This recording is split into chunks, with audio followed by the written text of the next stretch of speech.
Hi, everybody. Welcome back to Dr. Yes No, where I give you the yes and the no behind medical decisions and health information so you can make the best informed decisions for you. Today, we're talking about foods that support fertility and those that may harm it. So grab your coffee or your herbal tea and let's get to it. There's no single magic food that can guarantee fertility, sadly. And there is no food that will actually harm and destroy your fertility either. But some foods truly do move the needle for better or for worse. Which ones are they? It should come as no surprise that being in the Mediterranean, one of my go-to foods are omega-3 fatty acids, primarily from fish, although you can also choose chia seeds, flax seeds. If you're vegetarian, you don't have to rely on fish. But the omega-3s from fatty fish help control the inflammation.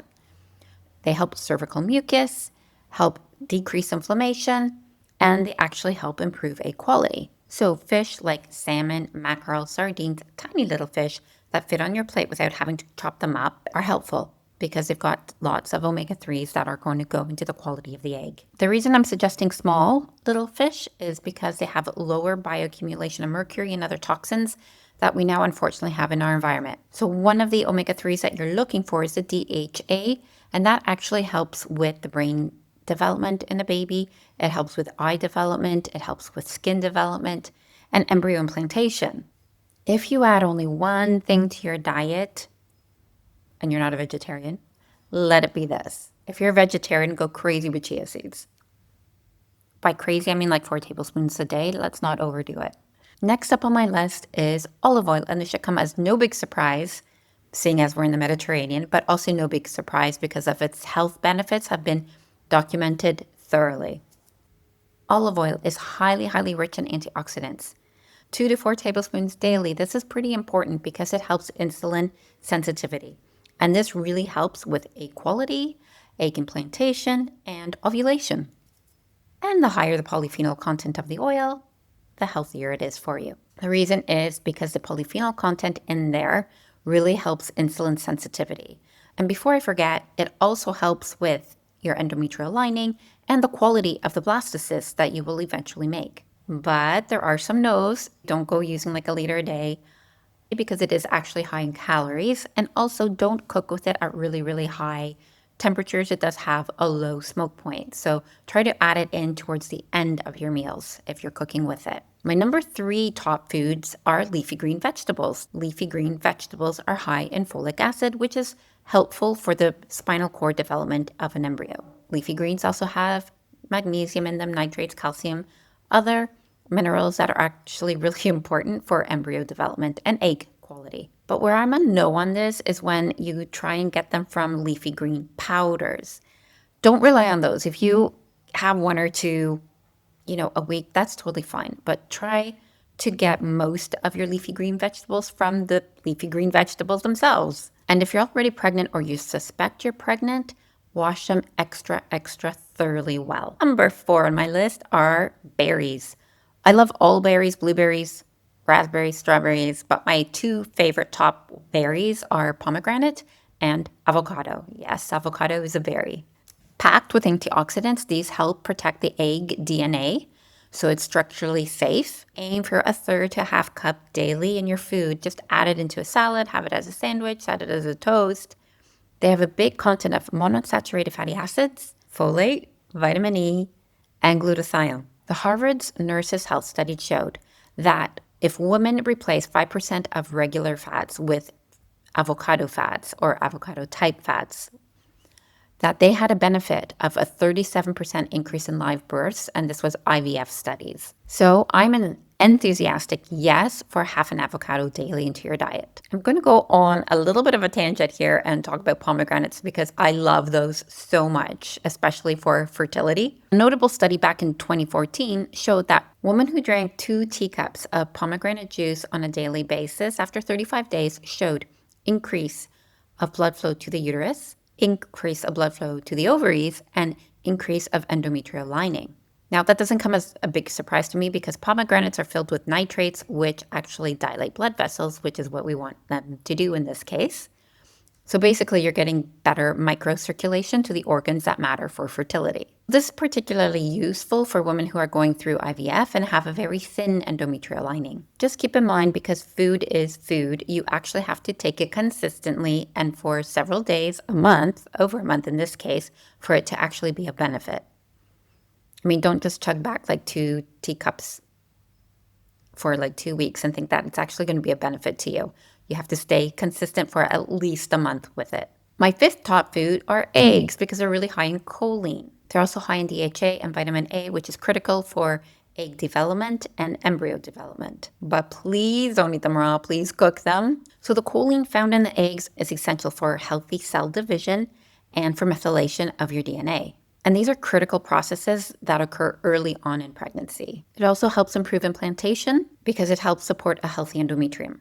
It also helps reduce neural tube defects. And this is because adequate choline, which is usually low in women's diets typically, works alongside with folate to help with brain and spinal cord development. Eggs provide cholesterol and fat-soluble vitamins, which are essential for hormone development and ovulation.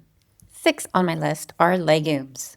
I'm talking about chickpeas, lentils, red beans, black beans, I don't care, all legumes. They are the highest food source of folate in a bioavailable format. They are packed with plant iron, which we call phytoiron, and are an incredible source of fiber that keeps your insulin regulated. The Spanish Predimed study showed that women eating 5 servings of legumes in a week had an increase of 68% probability of an ongoing pregnancy in their 40s. Plant-based protein improves ovulation and helps improve blood sugar control. Think of like red lentil soup as like fertilizer for your ovaries, or food, like the best food possible for your ovaries. But maybe it's a no if you get really, really bloated to the point that it's actually painful. Try soaking them, try pressure cooking them, and see if you can work around it that way. Or if not, then go for softer legumes like hummus and what we call in Greece fava beans, which are pulsed and are softened and easier to digest. Number 7, yogurt and fermented foods. They are firm, yes, because they support your microbiome. They reduce inflammation and they provide calcium. Something like full-fat Greek yogurt is a yes. You can also do fermented foods like carrots, cucumber, cabbage, cauliflower. But full-fat, especially fermented dairy, has been shown in pretty much every IVF study to improve outcomes. The combination in yogurt, the probiotics, the CLA, and the vitamin K2 seems to work magic for ovaries. And you can easily do 2 servings a day. Now, if you're lactose intolerant or vegan, there are workarounds for that as well. But no, all dairy is not equal. So low fat is not the same as full fat. Low fat is actually linked to more ovarian issues. Number 8, nuts and seeds. Walnuts, almonds, chia seeds. Those are my top 3. They provide healthy fats, magnesium, zinc, and other minerals that help with eggs and ovulation and hormonal support and enzyme support. And women over 35 are usually deficient in these as well. But portion matters. It's 30 grams of nuts, because if you eat over that, which is easy to do, you will also have extra calories. And those calories add up fast, especially with nuts. My number 9 food I've already talked about, but I love it so much that I'm going to put it back in here as it's its own category, which is avocados. They're a great source of monounsaturated fats and fibers. So they help stabilize your blood sugar for better ovulation, and they have just such great anti-inflammatory properties to them. I mean, I use these for a lot of any kind of pathology that has inflammation as its core, basically. And number 10, last but not least, are whole grains. Oats, quinoa, farro, barley, dinkel. It's because they have slow-release carbohydrates, which then, again, stabilize your insulin and stabilize inflammation. And now let's get to my no foods. These are foods that significantly increase inflammation, oxidative stress, disrupt hormones. So these are foods that you really want to limit or avoid altogether. Number 1 on my list is refined sugar. Now, that doesn't mean that you avoid it altogether, but try and limit it. So it's going to spike your insulin, which the downstream effect is spiking inflammation. Well, that doesn't mean that you can't have dessert once in a while. Just try and keep it to once to twice a week. Now, number two, you hear about often, it's ultra processed foods. I mean, you can't get away from processed foods these days, it's everywhere, but try to avoid the ultra processed foods. These foods usually contain emulsifiers and fats that just create more inflammation in your body. So, examples of these might be healthy protein bars, vegan cheeses, vegan ice creams, oat ice creams that contain a lot of emulsifiers in them. But again, once in a while, convenience foods like chips aren't completely off limits. Just try to minimize them to once a week. They just can't be your daily foundation. Next up on my avoid list are oils and fats. So, what kind of fats? Margarine and commercial baked goods, because those are packed with transaturated fatty acids, which again lead to inflammation.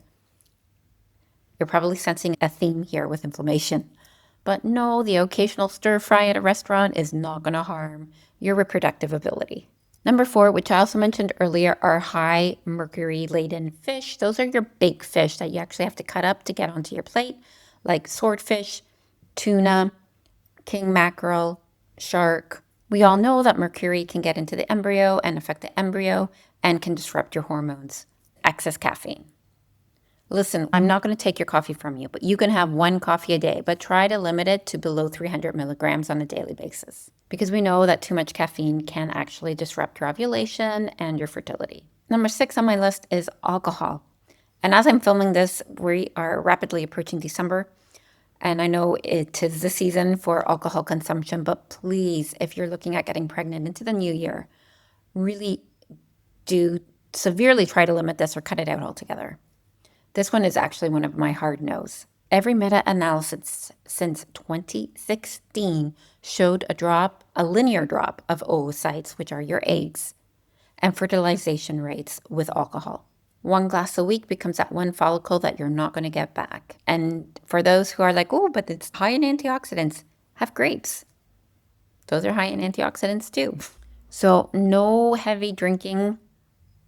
And if you are going to drink, please try and limit it to one glass a week. Number seven on my list, which I think is like public enemy number one, is processed meats, bacon, sausages, turkey.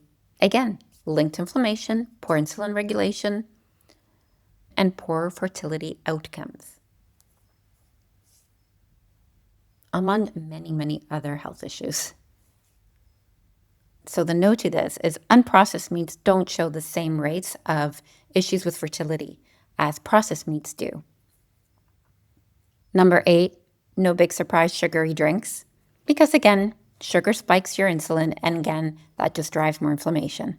And they dramatically reduce your ovulation. So here my no part is, because then everybody's going to go into drinking fruit juices. I'm not a big fan of those either. I'm more of a fan of water-infused juices, if you want to call them that. Herb-infused water is best. Try to avoid juices and try to avoid sugary drinks. Number nine, artificial sweeteners. These are a please get rid of. They disrupt your microbiome. This will again disrupt inflammation, and then you're off to the races with egg quality. So I'm a hard no when it comes to aspartame and sucralose, because it does pass the placenta barrier and it does mess up hormone communications and biochemical pathways there.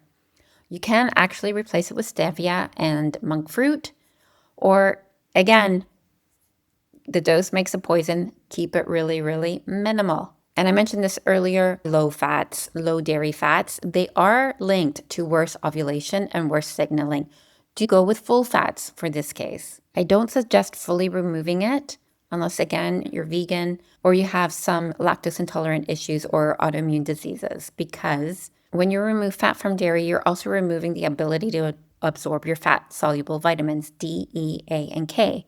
And all of those are needed in union for proper embryo development. So when you're doing a Mediterranean diet for fertility, especially over the age of 40, full fat actually matters. Just don't have liters of it. I prefer the full fat to come from olive oil and a minimal amount from dairy. So to quickly recap, best foods for fertility over 40, fats from olive oil, berries. My favorite ones are pomegranate and avocado. Legumes, lentils, chickpeas, fava, hummus. Nuts, a handful of nuts, 30 grams a day. Small fish, like sardines, mackerel. Leafy greens, and eggs. The worst foods, seed oils, large predatory fish, artificial sweeteners, alcohol, and low-fat dairy. Do your best to minimize those or avoid altogether and focus on filling your plate with all of the other foods that I mentioned. Hope that was helpful. If you enjoyed, please like and subscribe so I can continue to make more educational videos.